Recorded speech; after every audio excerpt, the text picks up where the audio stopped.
Step into a forest, any forest, and notice what isn't there. No irrigation lines, no hoses, no fertilizer spreaders, and yet everything thrives. Towering trees, dense understory, carpets of moss, all sustained through cycles that have perfected themselves over millions of years. This is not luck, it is design. A forest is a self-regulating system where every fallen leaf becomes food, every drop of rain is captured, and every organism plays a role in a quiet, intricate symphony. The soil beneath your feet is not dirt, it is a living, breathing skin of our planet. It exhales the scent of life itself, geosmin, that unmistakable earthy aroma after rain, a signal that billions of microorganisms are at work. Here, water doesn't run off, it infiltrates, it lingers, it is stored, and it is shared. Roots stretch deep into the ground, forming alliances with invisible partners, mycorrhiza, fungal networks that connect entire ecosystems into what scientists now call the Wood Wide Web. Through these networks, plants exchange nutrients, send warming signals, and even support weaker neighbors. This is symbiosis at its most profound. Now, imagine bringing this intelligence into human agriculture, not forcing the land to produce, but learning how to collaborate with it. What if instead of irrigating deserts, we could transform them into living, breathing oases, using nothing but the principles nature already perfected? This is the promise of regenerative agriculture, and it begins with unlearning everything we thought we knew about soil. Modern agriculture often starts with disruption. We clear the land, we plow the soil, we expose it to sun, wind, and erosion, believing that turning the earth makes it more fertile. But in reality, plowing is one of the most destructive acts we can perform on soil. It breaks apart the delicate structure that allows soil to function. It severs fungal networks. It accelerates the loss of carbon into the atmosphere, and it leaves the surface vulnerable, stripped of protection, exposed to the elements. Regenerative agriculture offers a different approach, built around what are often called the 4 pillars of soil health. The first, minimize disturbance. No-till farming rejects the idea that soil needs to be turned. Instead, it preserves the architecture created by roots, fungi, and microorganisms. This structure is essential. It forms channels that allow water to infiltrate and air to circulate, turning soil into a living sponge rather than a compacted slab. The second, keep the soil covered. In nature, bare soil is an anomaly. Forest floors are blanketed with leaves, branches, and organic debris. This layer protects the soil from harsh sunlight, reduces evaporation, and feeds the organisms below. In regenerative systems, this principle is mimicked through mulching and cover crops.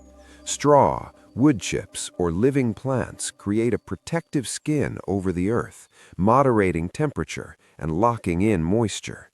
Even in arid environments, this simple act can dramatically reduce water loss. The third, maintain living roots year-round. Plants are not just passive organisms. Through photosynthesis, they capture sunlight and convert it into energy-rich compounds, some of which they release into the soil. These root exudates feed microbial communities, fueling a dynamic underground economy. When soil is left bare, this energy flow stops, but with continuous plant cover, the system remains active, resilient, and self-sustaining. And the fourth, maximize biodiversity.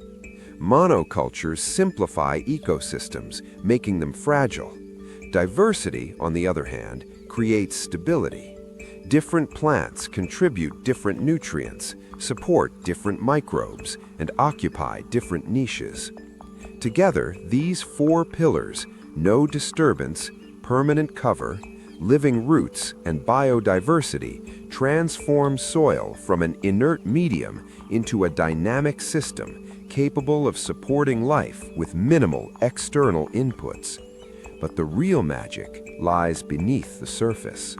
Beneath every thriving landscape lies an invisible world more complex than any city. A single teaspoon of healthy soil can contain billions of microorganisms, bacteria, fungi, protozoa, all interacting in ways we are only beginning to understand. This is not just biology, it is an ecosystem. At the heart of this system are mycorrhiza, fungal networks that form symbiotic relationships with plant roots. These fungi extend far beyond the reach of roots themselves, acting as vast underground highways. Through these networks, plants trade sugars for nutrients, phosphorus, nitrogen, trace minerals, transported across distances that roots alone could never achieve. In return, the fungi receive carbon compounds produced through photosynthesis. This is not competition, it is cooperation. These networks also play a critical role in water dynamics. Mycorrhizal fungi increase the effective root surface area, allowing plants to access moisture stored deep within the soil. In drought conditions, this can mean the difference between survival and collapse. Then there are the engineers of the soil, earthworms. As they move through the ground, they create channels that improve aeration and water infiltration. Their castings, rich in nutrients, act as natural fertilizers, enhancing soil fertility without synthetic inputs. And beyond them, countless other organisms contribute to this living system. Bacteria that fix nitrogen, protozoa that regulate microbial populations, insects that break down organic matter. Together, they form a self-regulating network that cycles nutrients, builds structure, and stores carbon. This last function, carbon sequestration, is perhaps the most powerful. Healthy soil acts as a carbon sink, pulling carbon dioxide from the atmosphere and storing it in stable forms underground. This not only improves soil fertility, but also plays a role in mitigating climate change. When we disturb soil, we release this carbon, but when we nurture it, we lock it away. In regenerative systems, the goal is not to control this underground world, but to support it, to create the conditions where life can flourish, and in doing so, allow the system to take care of itself. And when soil becomes alive, something remarkable happens. It begins to hold water. Water is often seen as the limiting factor in dry landscapes. But in many cases, the problem is not the lack of water, it is the failure to capture and retain it. When rain falls on degraded land, it runs off quickly, carrying topsoil with it. Erosion strips away fertility, leaving behind a landscape that becomes increasingly barren. But with the right design, even small amounts of rainfall can be transformed into a reliable resource. This is where swales come in. Swales are shallow, contour-aligned channels designed to slow, spread, and sink water into the ground.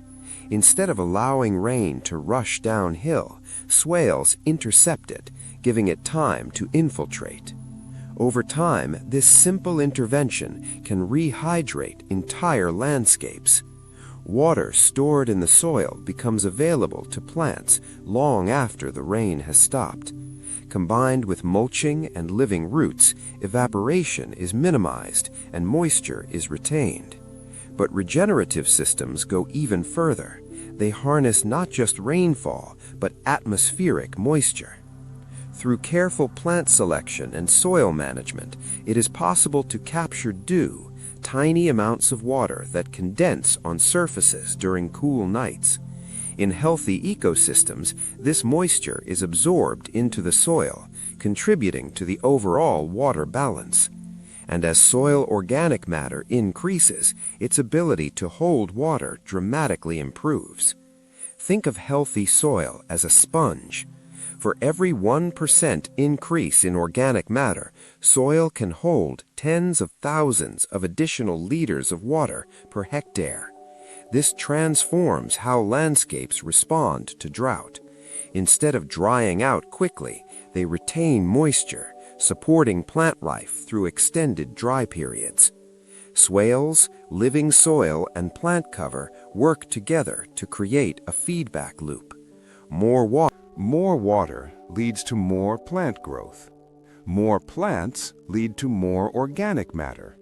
More organic matter leads to greater water retention. And over time, barren land begins to transform. Grasses appear, then shrubs, then trees. An oasis emerges, not through irrigation, but through design. What begins as a set of techniques ultimately becomes something much larger, a shift in perspective.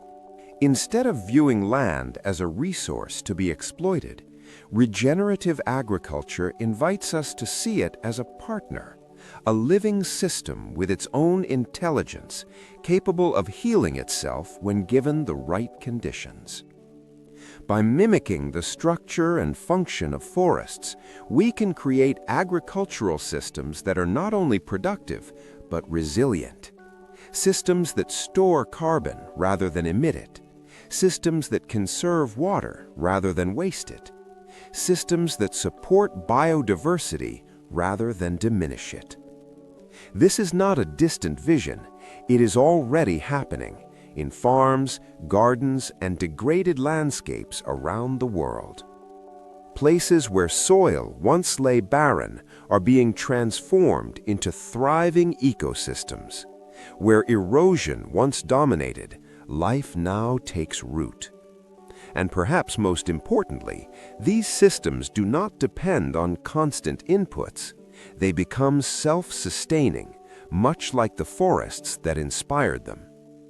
The path forward is not about reinventing nature. It is about remembering how it works. Because the blueprint for an oasis has always been here, written in the language of roots, fungi, water, and time. All we have to do is listen.